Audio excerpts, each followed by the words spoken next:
एक वो थे जिन्होंने वाल्मीकि समाज के साथ ये किया। एक हमारी सरकार है कि जब भव्य श्री राम मंदिर बन रहा है तो उस परिसर में महर्षि वाल्मीकि का भी एक मंदिर बन रहा है। आज 70% आतंकवाद की घटनाओं में कमी आई है।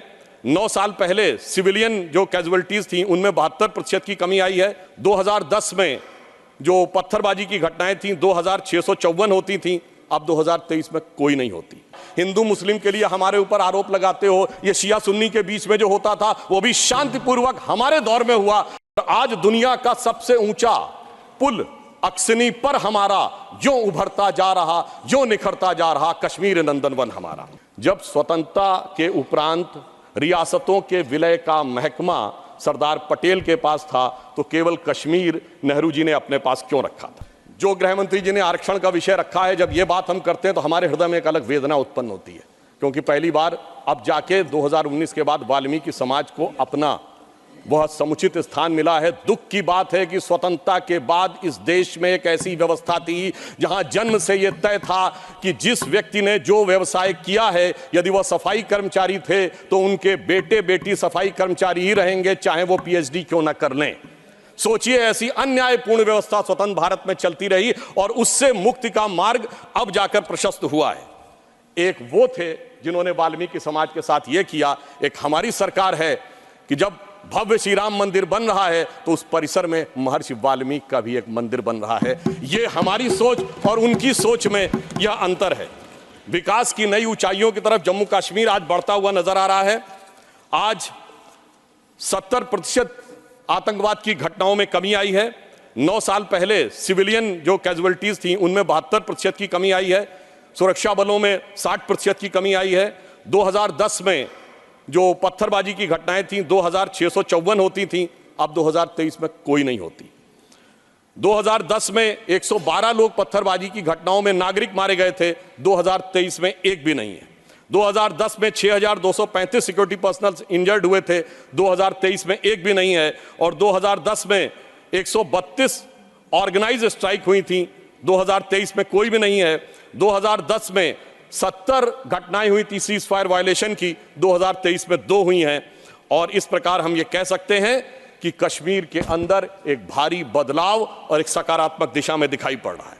और इसके लिए विकास के नए मार्ग के ऊपर कश्मीर इस प्रकार से प्रशस्त होता हुआ जा रहा है कि धारा 370 के हटने के बाद जो कश्मीर का डोमेस्टिक प्रोडक्ट था, जीएसडीपी था, जो 1 लाख करोड़ रुपए था, वो 5 साल में बढ़कर 2,27,000 करोड़ रुपए से अधिक हो गया है। सरकार ने कई लार्ज रिक्रूटमेंट ड्राइव स्टार्ट किए हैं जिसमें 29,813 लोग अब तक रिक्रूट किए जा चुके हैं और एडिशनल 5,523 वैकेंसीज क्रिएट की गई हैं। जम्मू कश्मीर में इन्वेस्टमेंट के जो प्रपोजल आए हैं वो 66,000 करोड़ रुपए के हैं और जो डायरेक्ट एम्प्लॉयमेंट और उसके द्वारा जो इनडायरेक्ट एम्प्लॉयमेंट क्रिएट होगा वो 2.9 लाख तक के व्यवसाय के अवसर क्रिएट हो सकते हैं। 2 मेडी सिटीज जम्मू और कश्मीर में क्रिएट की जा रही हैं। इस ढंग से स्थानीय चीजों को बढ़ावा दिया जा रहा है कि ऊखू गांव अब पेंसिल वाले गांव के रूप में पूरे देश में विख्यात होता जा रहा है। और इसी के साथ साथ हिमायत स्कीम जैसी योजनाओं के द्वारा लोगों को रोजगार के नए अवसर प्रदान किए जा रहे हैं।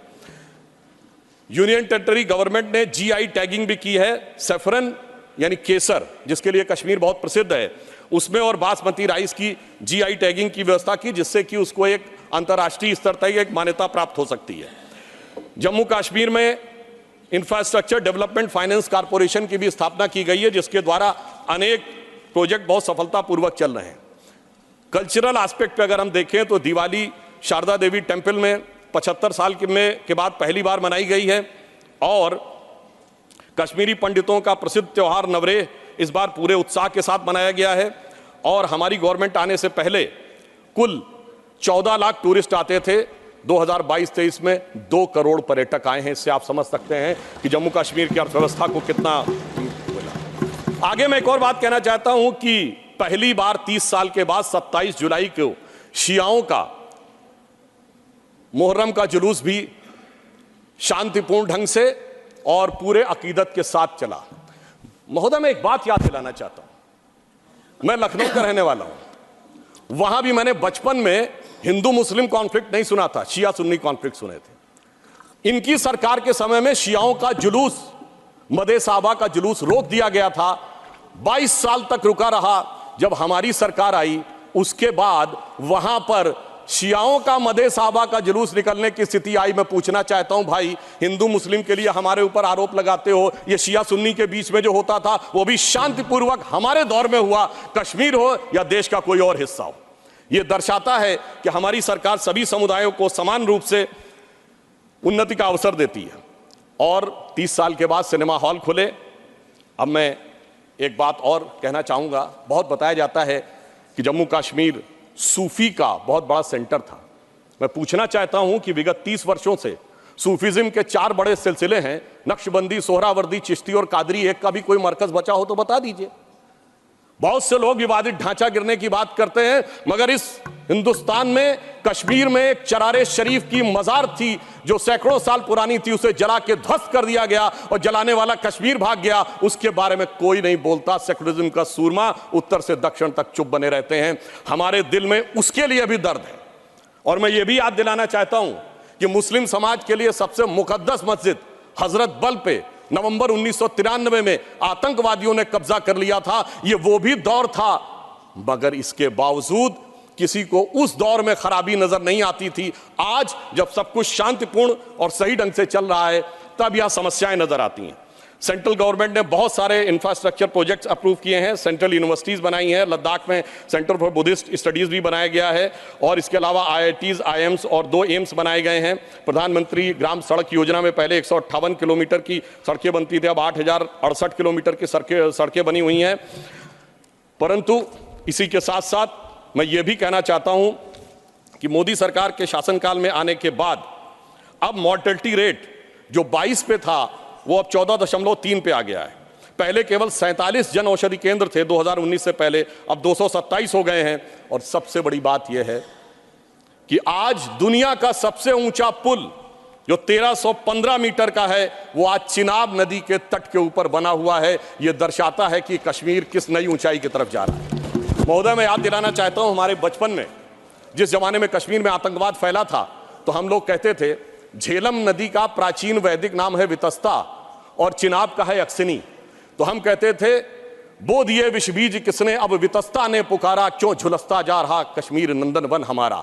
आज मोदी जी की सरकार आने के बाद हम कह सकते हैं, पर आज दुनिया का सबसे ऊंचा पुल अक्सिनी पर हमारा जो उभरता जा रहा, जो निखरता जा रहा कश्मीर नंदन वन हमारा।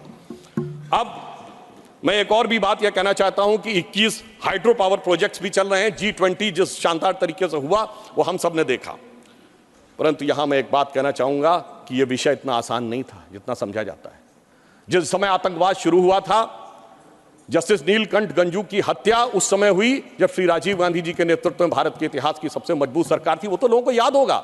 मुझे याद है मान्यवर, बचपन में बहुत से लोगों को नहीं याद होगा, वर्ल्ड कप 1983 का जीतने के बाद इंडिया का पहला वनडे इंटरनेशनल कहां हुआ था? 13 अक्टूबर 1983 को श्रीनगर में, भारत और वेस्ट इंडीज के बीच में।